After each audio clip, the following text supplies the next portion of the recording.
పాడుతూనే ఉన్నారు. ఇలా మైకులు ఇస్తా ఉంటే ఇంకేం కాదు. రేపు ఉదయం వరకు కూడా పడతారా?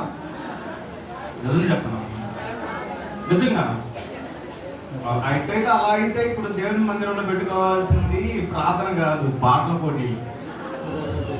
ఏం పెట్టుకోవాలి? పాటల పోటీలు పెట్టుకోవాలి, పాటలు మాట్లాడికి కాదు. కాబట్టి అసలు చాలా పెద్ద కేక్ తీసుకొచ్చారు. ఏ విషయమైనా సరే, ఏ ప్రార్థనా కోరికైనా సరే, ఏ యొక్క కార్యక్రమం అయినా సరే మీరు చాలా ఆశీర్వాదకరంగా అందరూ సంఘం అంతా కలిసి మీరు జరుపుకుంటూ ఉన్న విధానాన్ని బట్టి నాకు చాలా ఆనందంగాను మనసుకి సంతోషంగాను అనిపిస్తుంది. క్యాజువల్గా మామూలుగా ఏంటంటే కొన్ని సంఘాల్లో పెద్దలందరూ కూడా రారు. ఉన్నారంటే ఉంటారు, కొంతమంది రారు.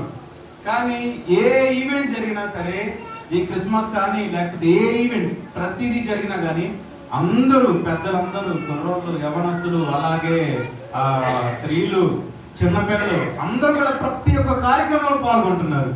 ఇది చాలా సంతోషకరమైన విషయం. ఆమేన్.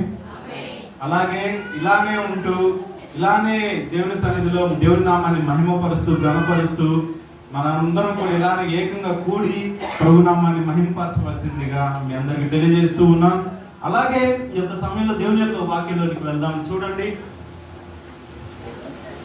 వాక్యంలోనికి వెళ్దాం. మొదటి యోహాను సువార్త 5వ అధ్యాయం 4వ వచనం ఒకసారి చదువుదాం. ఒకసారి చదవండి.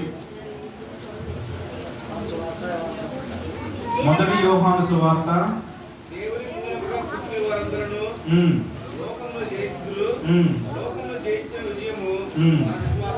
చాలు చాలు చాలు. ఇక్కడ మనం చూసినట్లయితే ఒక ప్రాముఖ్యమైన ఒక విషయం ఇక్కడ రాయబడి ఉంది. ఏంటి అని అంటే, లోకమును జయించిన విజయం. మళ్ళీ ఒకసారి చదవండి అమ్మా. 5వ అధ్యాయం 4వ వచనం. దేవుని మూలముగా పుట్టినదంతయు లోకమును జయించును. చాలు. దేవుని మూలముగా పుట్టినదంతయు లోకమును జయించును. లోకమును జయించిన విజయము మన విశ్వాసము. ఆమేన్. హల్లెలూయా. ఇక్కడ మనం చూసినట్లయితే ఈ లోకాన్ని జయించే విజయం మన యొక్క విశ్వాసం. ఈ లోకంలో అనేకమైన సమస్యలు, అనేకమైన ఇరుకులు, అలాగే అనేకమైన ఇబ్బందులు, వీటన్నిటిని జయించడానికి మన యొక్క విజయం ఏంటంటే మన విశ్వాసం. ఏంటి? ఇప్పుడు పాటలు గట్టిగానే పాడారు కదా, ఏం మాటలు రావట్లేదు, తెలియదా? మరి చెప్పండి, ఈ లోకాన్ని జయించిన విజయం గట్టిగా ఏంటి? మళ్ళీ చెప్పండి. విశ్వాసం. ఆమేన్. ఈ లోకాన్ని జయించిన విజయం మన విశ్వాసం. ఈ లోకంలో కొన్ని వాటిని జయించడానికి మాకు చాలా కష్టంగా ఉందని వాళ్ళు మీ చేయి పైకి ఎత్తొచ్చు, లేదా మీ మనసులో మీరు అనుకోండి చాలు. ఏంటి అది? ఈ లోకంలో ఉన్న కొన్ని కోరికలను జయించడం మన వల్ల కావట్లేదు, నా వల్ల కావట్లేదు అనుకునే వాళ్ళు కొంతమంది ఉన్నారు. ఏంటి అవి? సీరియల్ చూడకుండా ఉండడం నా వల్ల కావట్లేదు, అదొక అడిక్షన్. ప్రార్థనకు వస్తున్నాం, పాటలు పడుతున్నాం, అంతా బాగా కామన్. కానీ ఇలాంటి సాయంత్రం టీవీ ఆన్ చేయగానే అదొక అడిక్షన్ అనమాట, వెళ్ళిపోతూ ఉంటుంది ఇంకా అలానే. అవునా? అనేకమైన కొన్ని లోక సంబంధమైన కార్యకలాపాలు చేయడం అనేది మనకి, నేను వీటన్నిటి ప్రార్థనకు వస్తూ ఉన్నాను, దేవుని మందిరానికి వస్తూ ఉన్నాను, ఇవన్నీ నేను చేయకూడదు అని మనకు అనిపిస్తూ ఉంటుంది. కానీ ఆటోమేటిక్గా ఏం చేస్తున్నాం? వెళ్ళిపోతూ ఉన్నాం. అంటే వీటిని జయిస్తున్నామా లేకపోతే ఓడిపోతూ ఉన్నామా? చెప్పండి అమ్మా. మరి వీటిని జయించడం ఎలా? ఇది ఈరోజు నా ప్రశ్న. అంటే సీరియల్ కాదు, సీరియల్ జయించడం అంటే ఏంలా, టీవీని తీసుకెళ్ళి ఏదైనా బాయిలో పడేయడమే. ఈ రోజు అలా బాయిలో పడేసినా సరే పర్లా, ఫోన్లో రే పలానా సీరియల్ పెట్టిరా అని చెప్పేసి అని అంటున్నారు. అవునా?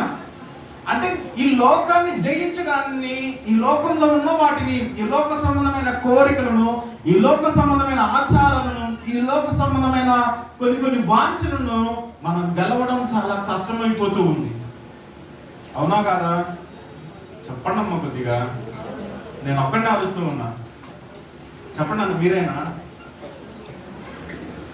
లేదు మేము అన్ని జయించాం, అంతా బాగానే ఉంది, మేము అసలు మంచిగా ఉన్నాం అనే వాళ్ళైనా సరే ఇక్కడ ఉన్నా పర్లేదు, వాళ్ళ నిమిత్తమైన సంతోషమే. ఎందుకనంటే ఇంకొంచెం ఎలా ఇంకా అప్డేట్ అవ్వాలి, ఎలా ఈ లోకంలో ఉన్న వాటన్నిటి, లోకంలో ఉన్న ప్రతి శోధనను జయించడం ఎలా అనే సంగతి ఈరోజు మనం నేర్చుకుందాం. ఆమేన్, ఆమేన్.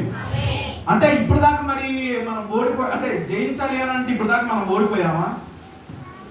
చెప్పండి అమ్మా. ఇప్పుడు జయించాలని నేను అంటున్నాను, మరి జయించాలి అని అంటే ఆల్రెడీ ఓడిపోతూ ఉన్నామా? ఓడిపోయామా? ఓడిపోయిన పరిస్థితిలో మనం ఉన్నామా? కొంతమంది యవనస్తులు ఇక్కడికి చదువుకునే వాళ్ళు ఉన్నారు, ఉద్యోగం కోసం ఎదురు చూస్తూ ఉన్న వాళ్ళు ఉన్నారు. ఈ లోకంలో ఉన్న ప్రతి ఒక్క ఎలాగైనా సరే ఈ సంవత్సరం కష్టపడి ఎట్లాగైనా సరే నేను ఒక ఉద్యోగం తెచ్చుకోవాలి, ఎలాగైనా సరే నేను కష్టపడి ఎలాగైనా సరే నేను ఈ వ్యాపారంలో పైకి రావాలి, ఎలాగైనా సరే కష్టపడి ఈ లోకంలో మంచి పేరు సంపాదించాలి. వీటన్నిటినీ మనకి ఉంది, కోరిక ఉంది, ఆలోచన ఉంది, దేవుని సన్నిధిలో ఎదగాలనే ఆలోచన ఉంది, ఈ లోకంలో విజయవంతంగా జీవించాలనే కోరిక ఉంది. కానీ వీటన్నిటిని జయించడానికి మాత్రం మనకి ఎలా ఏంటి అన్న సంగతి అర్థం కావట్లేదు. నేను అంటున్నాను, ఈ రాత్రికాల సమయంలో మీరే కాదు, ఈ రాత్రికాల సమయంలో నేను కూడా అంతే. జీవితంలో బాగా ఎదగాలి, బాగా మంచి పేరు తెచ్చుకోవాలి, ఈ లోకంలో అసలు ఎవరైనా సరే నన్ను చూస్తే తలదించే విధంగా నుంచోవాలి అనే కోరిక నాకు కూడా ఉంటుంది. కానీ ఈ లోకంలో జీవించే మనందరికీ ఈ లోకంలో బ్రతకాలి కదా, మరి జీవన పోరాటంతో ప్రతిదీ మనం ఏదో వర్క్ చేసుకోవాలి. ఈ వర్క్ చేసుకునే టైంలో మన ఆత్మీయ జీవితం కొలాప్స్ అయిపోతూ ఉంది. మనం ఈ యొక్క వర్క్ చేసుకునే సమయాల్లో ఆత్మీయంగా మనం ఎదగలేకపోతూ ఉన్నాం. మనం వర్క్ చేసుకునే పొజిషన్లో రోజు ప్రార్థనకు రావడానికి కుదరట్లేదు. ఇవన్నీ కూడా మన జీవితంలో ఎలా అనిపిస్తూ ఉందనంటే మనం వెనక్కి లాగేస్తూ ఉంది. ఈ లాగేస్తూ ఉన్న సమయాల్లో ఎలా అనిపిస్తుందనంటే ఈ లోకాన్ని జయించడం నాకు సాధ్యం కాదేమో సార్, నేను అనేకమైన ప్రయత్నాలు చేశాను, అనేకమైన ప్రయత్నాలు నేను చేయని ప్రయత్నం అంటూ లేదు, కానీ నాకు ఉద్యోగం రావట్లేదు, నేను చేయని పని అంటూ లేదు, కానీ నాకు ఎలాంటి ప్రతిఫలం లేదు.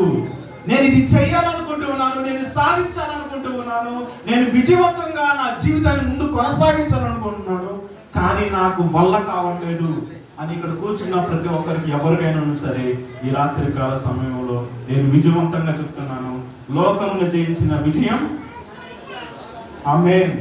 ఈ రాత్రికాల సమయంలో మీరు జయించే ముందుకు వెళ్తారు. ఆమేన్, హల్లెలూయా.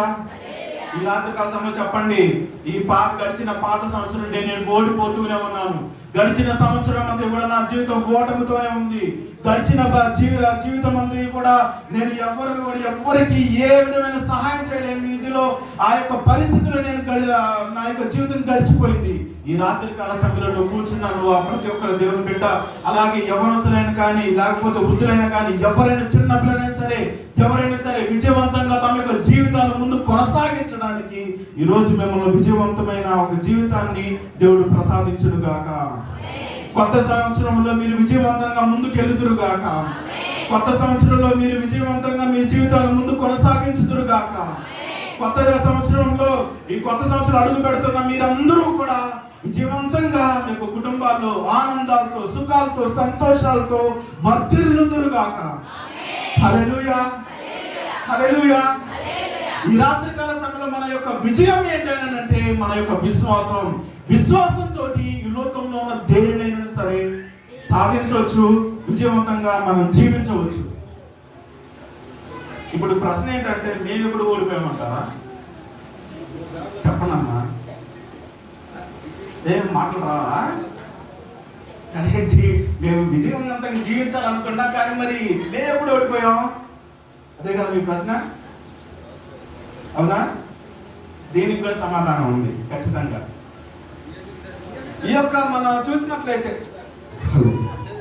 చూసినట్లయితే కొంతమంది జీవితంలో ఎలాగైనా అంటే మేము విజయవంతంగా జీవిస్తున్నాం అనే ఒక భ్రమలో బ్రతుకుతూ ఉంటాడు.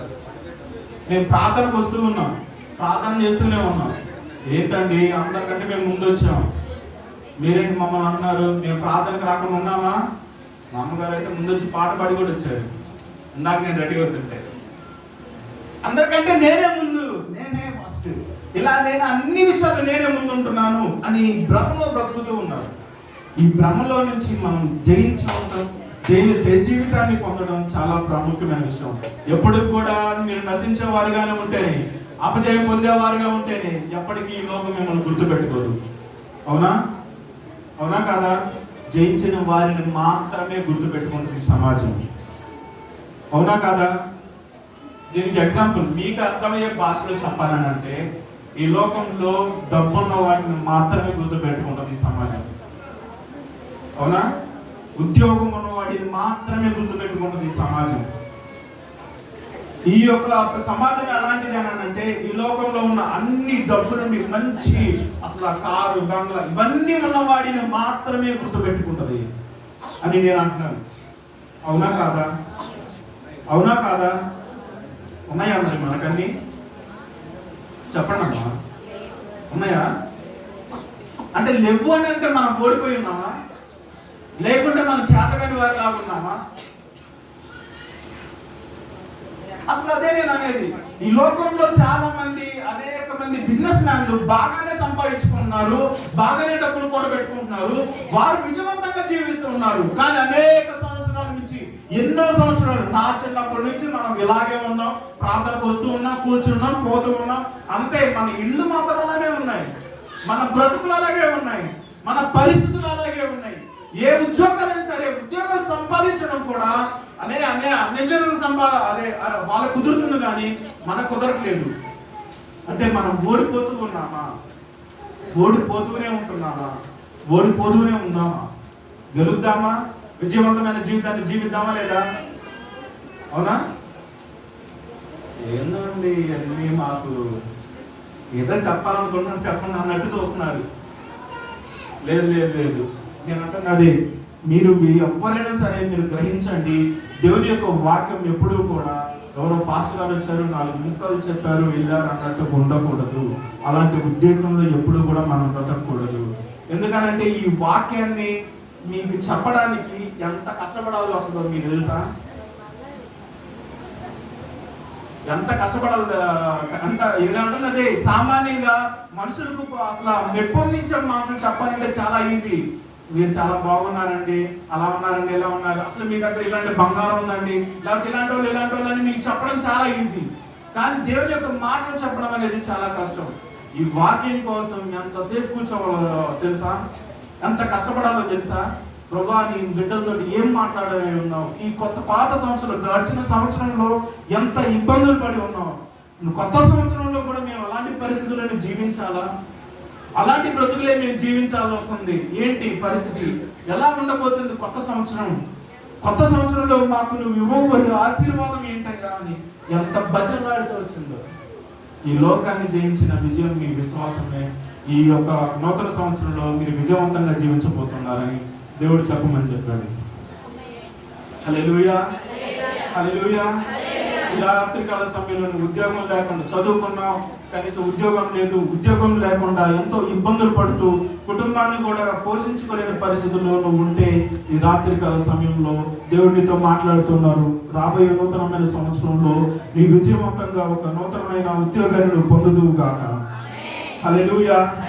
ఇల్లు లేకుండా ఎంతో మంది ఇక్కడ కూర్చుని ఉన్నారు, కొంతమంది ఉన్నారు, వారు ఇప్పటి వరకు కూడా పూరి గుడిసెలోనే జీవిస్తూ ఉన్నారు. అలాంటి వారికి ఈ రాత్రికాల సమయంలో దేవుని యొక్క మాట తెలియజేస్తూ ఉన్నాను. మీరు మంచి ఒక నూతనమైన గృహాన్ని కట్టుకుందురు గాక. హల్లెలూయా.